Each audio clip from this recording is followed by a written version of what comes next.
Terus di sini pihak Pablo Benua mengundang Agus dan kuasa hukumnya untuk mediasi yang ngobrol secara kekeluargaan di hari Jumat.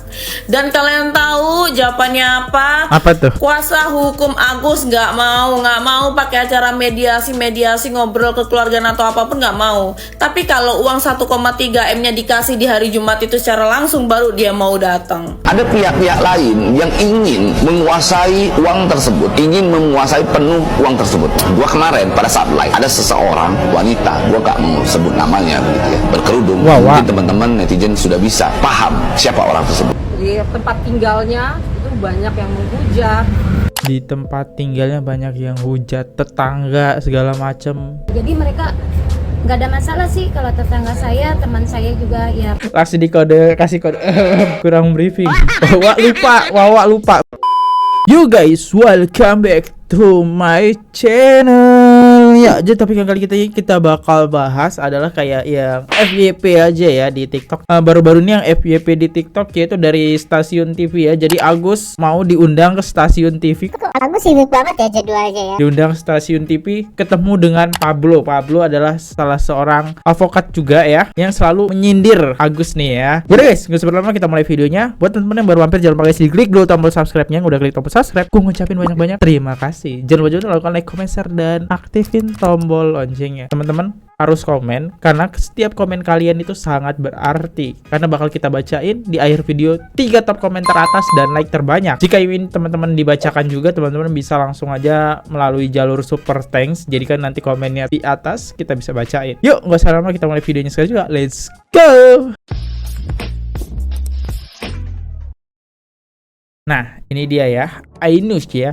Jadi, karena gua nggak bisa merich video mereka, takutnya copyright, kita dengerin aja ya. Selamat pagi guys, kali ini gua bakal ngerangkumin acara E-News TV yang undang Agus dan kuasa hukumnya dan kuasa hukum Tenovi juga.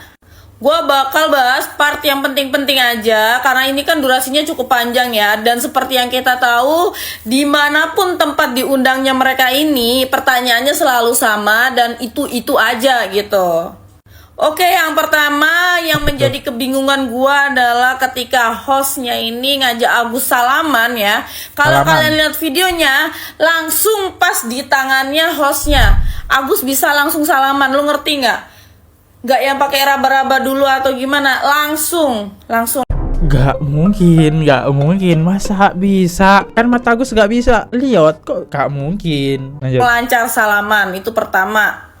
Lalu Agus juga bilang di sini dia tuh trauma banget ya, karena sama Tenovi ini apa-apa dijadiin story, dimasukin ke medsos. Kita udah nggak perlu tes IQ lagi lah ya. Kita kan tahu ya, gara-gara medsos inilah yang menyebabkan dia dapat donasi banyak. Ya, jadi aneh aja ketika dia bilang trauma karena medsos. Padahal 1,5 M ini terkumpul pun karena dari medsos, diviralin di medsos gitu. Dan kalau berbicara trauma, yang lebih trauma itu sebenarnya netizen ya. Dengan storynya Farah Tabas atau kuasa hukumnya Agus, sebenarnya kami lah yang lebih trauma.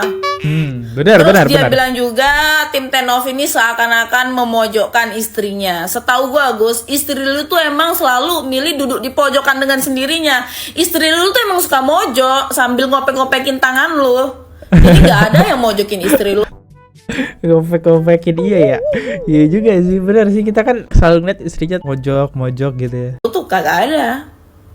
Terus di sesi ini hostnya nanya tentang pandangan hukum dari bapak ini ya, tentang pemindahan uang ini dari Agus ke yayasan ini, dan beliau menjawab ini bisa termasuk dalam jenis penggelapan gitu. Kalau kata gue, Pak, lu beli token aja sana kalau memang di rumah lu lagi gelap ya, karena di sini nggak ada penggelapan. Mati lampu aja. Beli token, jangan lupa beli token. Dan di part inilah yang paling sefek guys, di mana kuasa hukumnya Agus tuh menanyakan legal standing dari yayasan Tenovi atau yang dilakukan sama Tenovi ya. Itu kan kalau nggak ada legal standing dianggap ilegal gitu kan. Dan Pablo Benua dengan jeniusnya menjawab kalau memang itu yang jadi masalah ya, berarti uang yang diterima Agus pun berarti ilegal dong gitu. Ya kan, pinter kan si Pablo. Kalau yang ini nggak tahu, lalu pikir aja sendiri.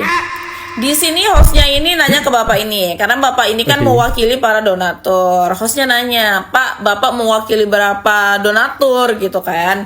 Terus dijawablah sama bapak ini, ratusan gitu. Udah kayak iklan aja ya. Habis ratusan. Terus hostnya juga sempat minta kayak bukti surat kuasa atau bukti chat para donatur yang komplain nggak terima dan lain sebagainya. Nanti Pak, setelah Bapak tunjukkan bukti chatnya ke host atau ke seluruh Indonesia, ternyata dianggap masih kurang, saya akan bawakan chat. Bapak mau chat anti bocor atau bebas mereknya, request saja Pak. Beda, bukan chat yang itu. Mau ngechat rumah kali ya. Lagi pula kita itu juga udah tanda tangan petisi. Itu pun cukup mewakili bahwa donatur itu tidak ikhlas, tidak ridho kalau digunakan untuk keperluan selain di luar pengobatan mata Agus gitu. Terus di sini pihak Pablo Benua mengundang Agus dan kuasa hukumnya untuk mediasi yang ngobrol secara kekeluargaan di hari Jumat. Dan kalian tahu jawabannya apa? Apa tuh? Kuasa hukum Agus nggak mau pakai acara mediasi ngobrol kekeluargaan atau apapun, nggak mau. Tapi kalau uang 1,3 M-nya dikasih di hari Jumat itu secara langsung, baru dia mau datang ya. Dan si Pablo Benua akhirnya nanya nih sama Agus, Gus, gue mau tanya sama lu dari hati lu aja deh, dari hati lu, jangan dari kuasa hukum lu. Lu mau nggak datang ketemu Tenovi, ketemu kami baik-baik atau apa? Ternyata dia diem aja, katanya nggak mau. Dia ngikutin si kuasa hukumnya. Pokoknya kalau tuh duit 1,3 M balik langsung, baru dia mau. Terus katanya si Agus ini mau ke Singapura sama Bapak Krisna Mukti ya. Gua ngingetin Gus, kalau udah nyampe sana jangan lupa foto mangap di patung apa harimau itu loh, yang ciri khasnya Singapura. Jadi kayak minum air dari situ. Ngerti nggak sih lu Gus? Ada air mancur. Ya juga sih.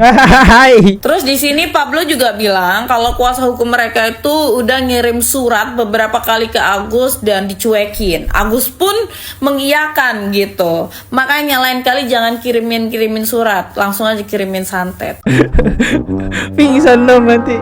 Metode. Itu dia rangkuman dari acara ini. Intinya yang dimau cuma 1,3 M dikembalikan saja. Nggak mau bertele-tele ke yang lain-lain, intinya gitu. Ya itulah ya, rangkumannya seperti itu guys. Itu sebenarnya poin-poinnya, dan gue nggak bisa react ya karena kan dari iNews gitu, nanti kena copyright, mereka marah nanti kita reaction ya. Kita lihat deh komentar ya. Gak mau lihat berita Agus di iNews, takut tensiku naik.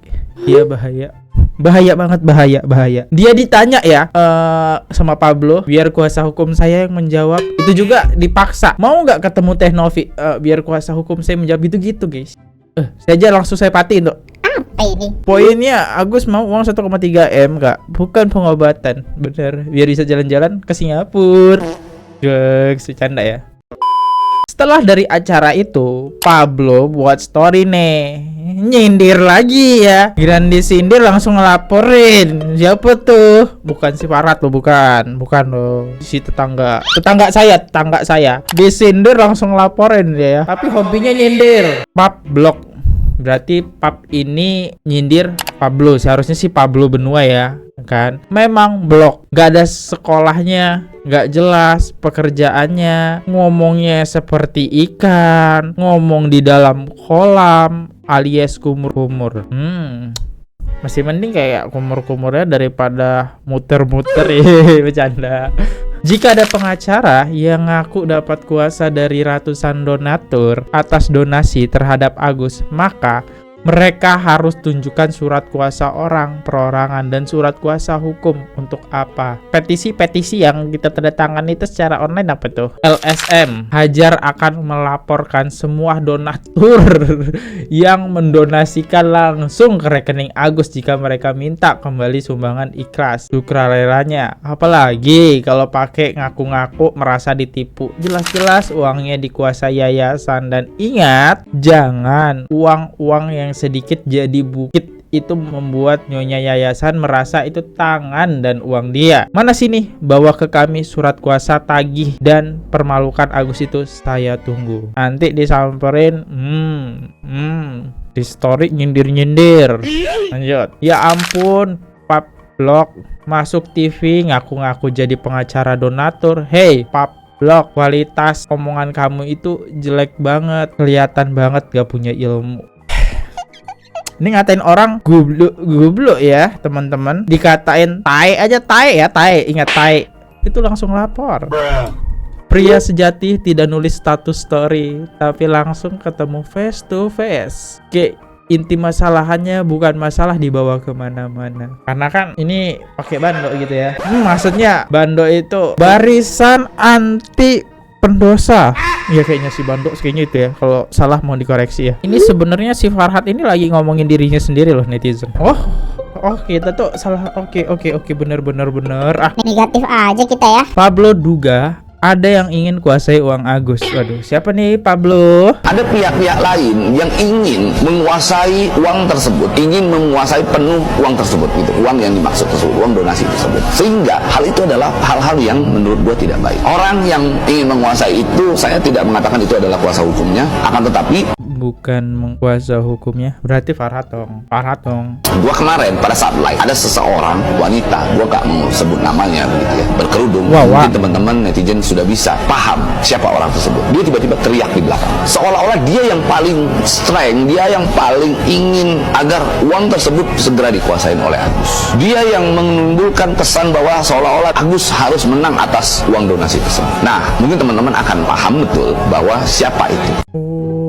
Bisa janda. Maksudnya bisa jadi. Oke. Di Wawa ya berarti. Kalau yang berkerudung, istrinya kagak berkerudung. Ya Wawa dong yang berkerudung ya. Jelas Wawa kuy ya. Oke, ini Wawa. Bahkan Wawa diwawancarai wartawan ya. Lihat nih videonya. Belum briefing nih. Entah siapa yang salah. Lihat videonya, viral nih. Lanjut. Nah, dan saudara Elmi ini merasa tertekan pencemaran nama baiknya, sehingga dia di tempat tinggalnya itu banyak yang menghujat. Di tempat tinggalnya banyak yang hujat, tetangga segala macem. Ya wajar sih. Entah siapa yang Mungkin ada tetangga yang bisik-bisik omongin di belakang, terus nyampe ke keluarga. Tetangga saya alhamdulillah enggak ya, karena Beda. Wow, sama pengacaranya. Beda, pendapat. mereka tahu inti niat baik saya. Dari awal saya belum terima donasi sama sekali, belum kenal Nopi, saya sudah bantu Agus, itu aja. Jadi mereka nggak ada masalah sih. Kalau tetangga saya, teman saya juga ya, kalau di luar sana saya justru yang mencibir itu yang nggak tahu itu. Yang Kasih kode kurang briefing. Wawa lupa briefing ya. Lupa skenarionya, bukan briefing sih, lupa skenarionya. Kita janjian ya, nanti tetangga atau orang-orang sana menghujat kamu gitu ya. Wawa keceplosan deh. Lanjut deh, kita lihat komentarnya. Wawa selalu mengharumkan nama sendiri ya. Nah, ini yang maksud Pablo ya. Please, hey tetangga mereka komen dong kenyataannya kayak gimana. Aku penasaran rumahnya di mana, soalnya kontrakan Agus deket rumah aku. Waktu kejadian juga masih sedaerah sama aku. Nah, rumah Wawa di mana ya? Enggak tahu guys. Ya guys, saya undur diri dulu. Kalau ada salah kata mohon dimaafkan. Sampai jumpa di next video. See you. Goodbye. Bye bye. Subscribe. Oke guys, subscribe channel FKR Project. Jangan lupa kalian subscribe channelnya FKR Project. Subscribe channel FKR Project. Hai guys, jangan lupa untuk subscribe FKR Project.